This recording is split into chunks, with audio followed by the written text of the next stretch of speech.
hiding out from the camera. Oh, she always dances through the... I'm not sure yet. George, would you like to talk about your future hunting trip? Yeah, I need lessons how to find a deer, actually. I walk right by them and they just flip me the hoof, and what can I say, you know? Yeah. You know, Robert beats me to the deer. You know every those time. LL Bean tapes don't help too much? Well, either I don't comprehend what they say when I'm out there, I don't remember them when I try to That's why he retrieve gets the little info. Robert to go with him. Yeah, he points them out, shoots at them, says, oh, don't worry about it, Unc, you save your bullets. So I says, all right. Well, what do you suppose you've learned from these tapes? I mean, do you know how to put a rod together? Yeah, oh yeah, plenty of epoxy. Oh, that's Always, right. you use that epoxy up the yin-yang and you're all right. If you don't have plenty of epoxy, your rod falls apart in your hands. You know? What are you doing? Right. Where would you like to go hunting this year? I'm going to try the farm The farm again? in the cedar swamp. I'm going to live down there. You, I yeah? found out that if you live there and don't come out for lunch, you don't go to lunch, you stay there the whole day, you're bound to have one cross your path. Okay. And that's my madness for this year. Oh, that sounds good. Bobby, do you agree with that? Do you have a special strategy or what? Yes, he does agree I'm a piss poor hunter. I know that. That much I know he agrees I'm a piss poor hunter. Well, welcome to another peaceful hunt. I'm going to find a tree and fall asleep. That's why the deer go by. Got any tips for the camera crew here about Yes, hunting? anything No else you tips for wanna the camera say? crew.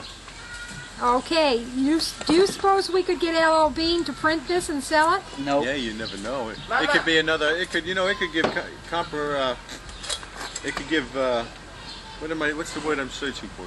Competition among the Bird and Eye movies and stuff I've seen. Oh yeah. Bird and Eye. You seen Bird and Eye? We can Hey, out Bird and Dad! Eye. Look at me! You know, what to do and not to do when you're out on a hunting trip up at the farm. You know?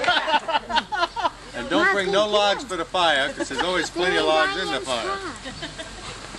Mama, Joey's not home. You got any hunting tips for the camera crew here? We're talking about hunting tips. All right, you know what you do? This is what you do. Take aim before you shoot, and not shoot their legs off, right, buddy? Yep, yeah, And not fall asleep. he always goes for the hooks. Robert. The man always goes for the hooks, you know? Yep.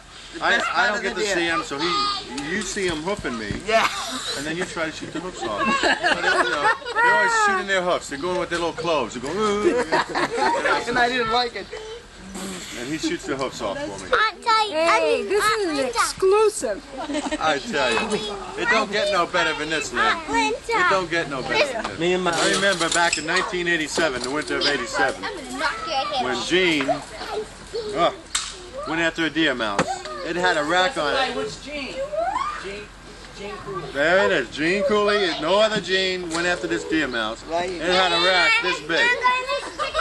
That rack was so big, I hate to shout this out, but it could have pronged us all, you know? Yeah. But he got it with his 410, both barrels. Just boom. And now to this day, we got that little head mounted above that stove, above that gigantic wood pile that he meticulously keeps stocked. And that was the best hunt and best kill we had all year, I think, was that deer mouse. It's the closest thing to fur we ever saw, I think. But I think that was the biggest thing, the hunting trip of '87. Yeah.